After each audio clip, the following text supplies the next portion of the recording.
When Moses, who grew up in Egypt as a prince, returned from exile, he confronted Pharaoh with a very important command from God. "Let my people go." But Pharaoh, who was very stubborn, said no. He didn't care that the Israelites were suffering and wanted to be free. So God sent 10 plagues to Egypt. The first plague was really strange.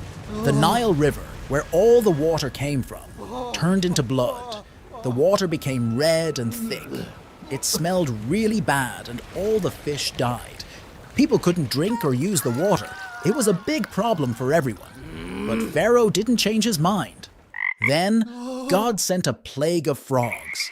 They came from the river and were everywhere. In houses, beds, and even in the food. The noise from all the frogs was super loud, but Pharaoh still didn't listen. After the frogs, God sent a plague of lice. They were everywhere, crawling into hair and onto skin. They made everyone itchy, even the animals. It was really uncomfortable. People tried to get rid of them, but it was impossible.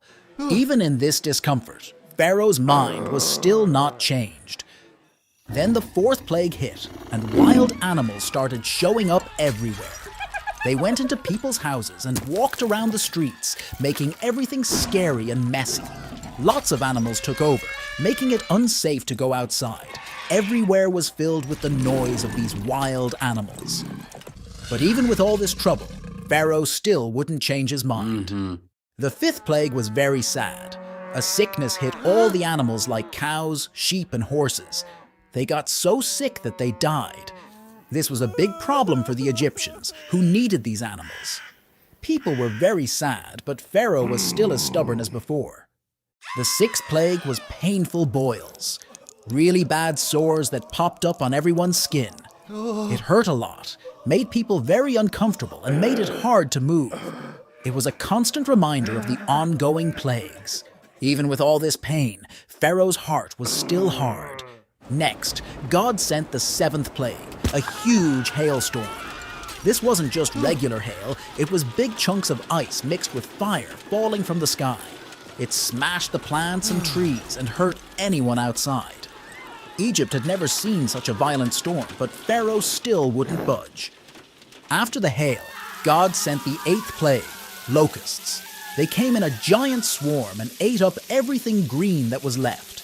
The fields, the trees, all the plants, everything got eaten up. The sky was black with locusts, but Pharaoh was still stubborn and would not change his mind. Then the ninth plague came, darkness. But this was no ordinary darkness. It was so dark that you couldn't see anything at all for 3 whole days. People couldn't leave their homes, and it was scary being in such deep darkness. But still, Pharaoh didn't change his mind. Finally, the last and worst plague came. It was the saddest night in Egypt. The firstborn child in every family, and even the firstborn of the pharaoh, died. From the smallest house in Egypt to Pharaoh's big palace, everyone was sad and crying. This was the moment when Pharaoh's heart finally changed.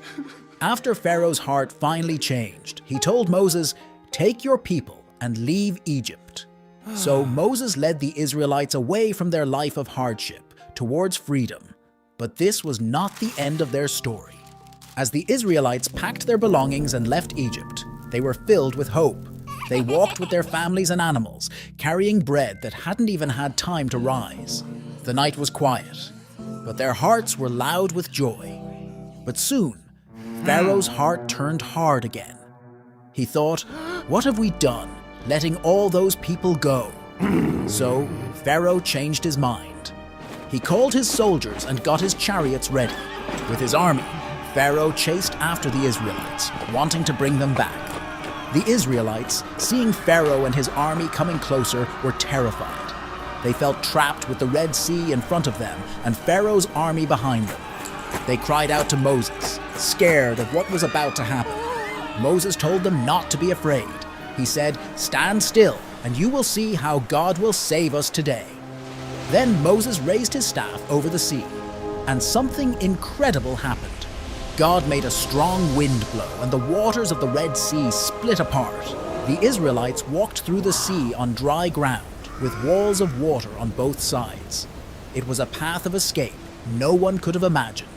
As they walked all night, their path illuminated by a miraculous light, they marveled at the sights around them. Through the clear walls of water, they could see fish of every color and size, swimming in and out of the coral in the sea's hidden depths. They saw creatures they had never seen before, wonders of the deep that glowed with their own light, casting a beautiful glow on the path ahead. By morning, they had reached the other side, safe from Pharaoh's reach. When Pharaoh's army tried to follow them through the sea, the waters came back together. The chariots, horses, and soldiers were all swept away. Pharaoh's army couldn't hurt the Israelites anymore. After crossing the sea, the Israelites knew they were truly free. They sang and danced, praising God for the great escape. Moses and the people looked back at the sea, thankful for the miracle that led them to freedom. This incredible journey showed the Israelites that with faith in God, even the deepest waters can part, making a way where there seemed to be none.